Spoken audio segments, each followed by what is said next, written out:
Hello and welcome. I am Dr. Renee Jacobs, currently VP of Education for the club Inspirational Speakers Advanced Toastmasters. And this is the first in a series of mini ed sessions taken primarily from conversations that we've had inside of our club. But before I get started, just a little introduction. Our club has a mission. We empower club members to achieve global impact using communication skills that truly inspire. And if you say, hey, Renee, how do you do it?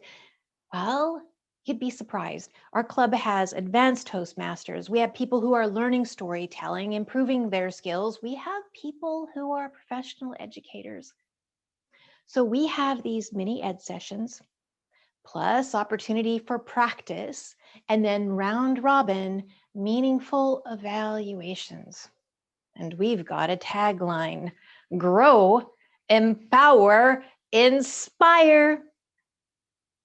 Today is the first in a set of mini educational sessions, and this one is titled Simple Story Structure. The second in the series will be Human decision-making is emotional. And the third one, transformation, is an important element in inspiration. And then after that, I'm not sure what will come. But today, I just want to say welcome. This is the first in a series that I hope you find very useful. And I hope you'll join our club, become one of us. Contribute to this series and contribute to the learning. Grow, empower, inspire. Do you feel like you struggle to make your stories thoroughly engaging? Are you one of those people where you go, oh my gosh, the actual experience has so many details, I just cannot condense it down into 1 to 4 minutes to make it like pithy and interesting, to use it in table conversation, or to use it as an anecdote, as just part of a talk, a presentation? Are you one of those people who struggle?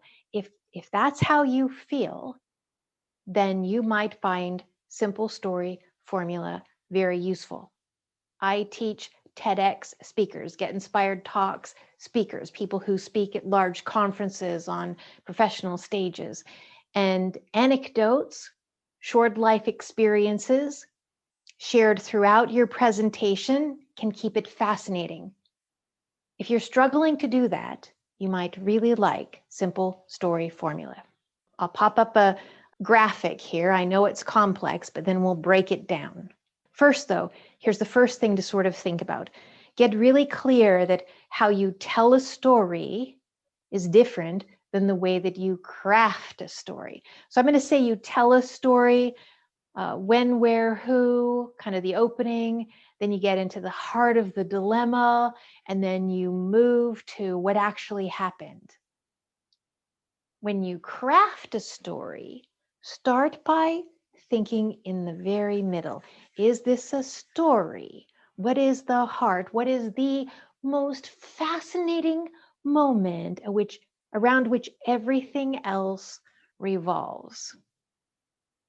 It is a moment where you make a pivotal decision. You've got a dilemma. There are pros and cons. There are multiple things to think about when you make that decision.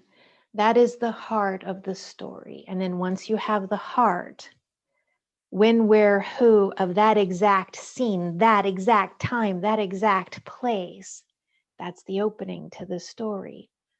The dilemma. Oh my, what do I want? What did I decide? What will I do? That's the heart of the story. And then what happened? What was the outcome and how do I feel about it? That's the conclusion of the story. So in Simple Story Formula, you craft a story from the heart, the 3 Ds. What do I desire? What did I decide? What did I do? You craft it outward to the when, where, who, and what happened, okay? Then in simple story formula, once you have a story, you take a step back from the 100-foot level and you say, what is the life value? What is this story about? If my story is an example of something bigger that humans deal with around the world, what is my story an example of? It's got a bigger message, right?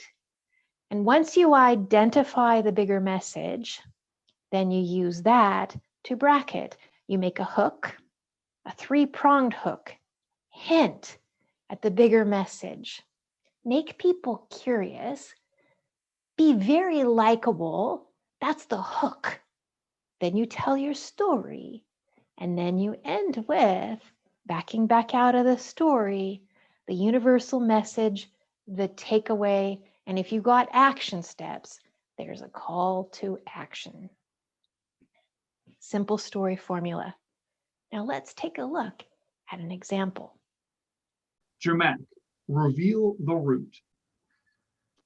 Have you ever had one of those little pesky problems that just keeps on coming back? Maybe it shows up in a different way, but it keeps on coming back.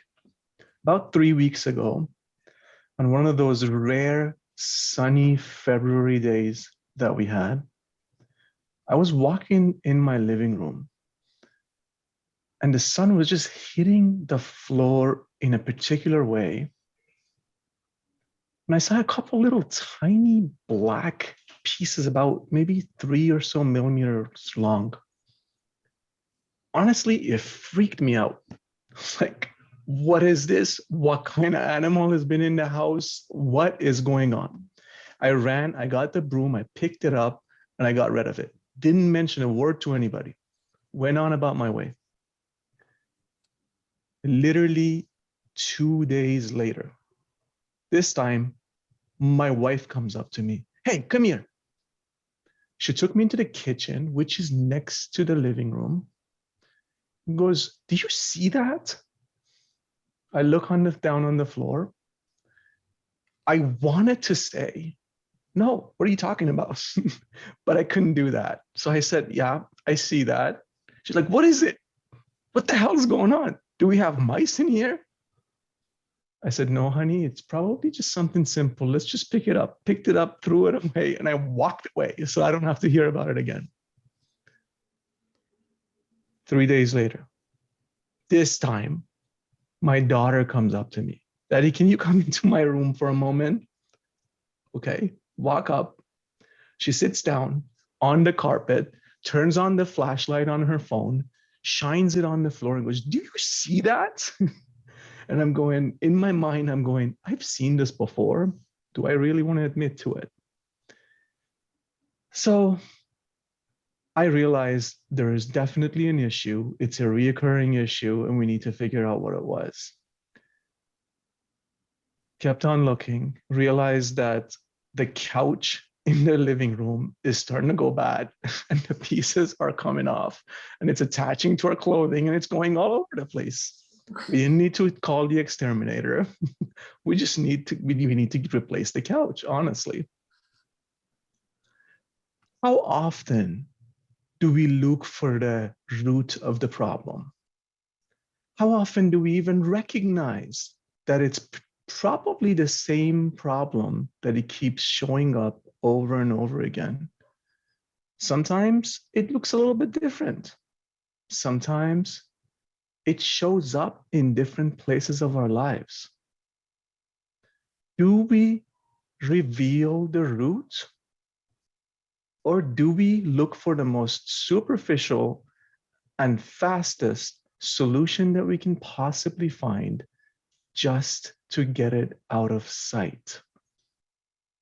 My dear friends, I suggest that next time you come across a problem, reveal the root first. Then make the decision to find a solution. Wasn't that a fun story? You had an opportunity to see one of our members, Jamak, today, VP of PR.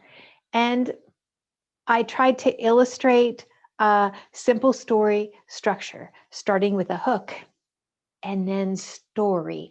And story has the heart of the story. I don't want this to be a mouse. I just want to sweep it away. A desire, followed by decision. And actually, this story unfolded in story and then sequel and then sequel, right? There's episode 1. I find it. Episode 2. Someone else in my family finds it. Episode 3. A third person finds it. And then, the final decision and action. Look for the root. And the story itself is bracketed by a hook. Do you have those pesky problems in your life? And the takeaway, when you have those pesky problems, look for the root. Today I introduced a simple story structure. It's one of many, like mini ed sessions. I hope you find it useful. Stay tuned for the next one. Human decision making is emotional. And you're going to meet my friend, a club member, Aaron Pierce.